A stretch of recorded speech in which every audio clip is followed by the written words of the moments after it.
Hi, my name is Russel Pierson, and today I will be talking about compare and contrast. What is compare and contrast? To contrast something is to look for differences either with two or more elements. And to compare something is to do the opposite, you look for the similarities. In a compare and contrast essay, compare means describing similarities between the subjects. For example, we might describe their backstories, future ambitions, or other things.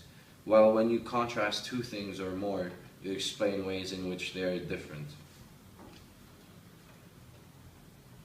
Transitional expressions. Transitional expressions are used to show relationships between two sentences. It could either be a word or a phrase.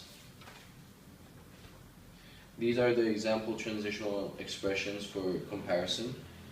In the same way, and, also, in addition, as well, both, neither.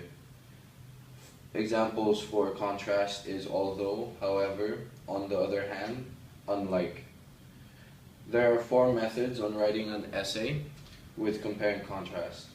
The first, you first compare then contrast, or do vice versa.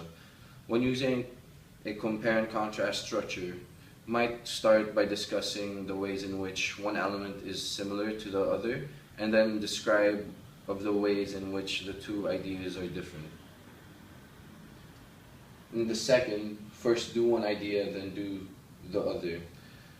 Writers might compare and contrast ideas by treating one idea thoroughly before moving on. This method is the one most students try first.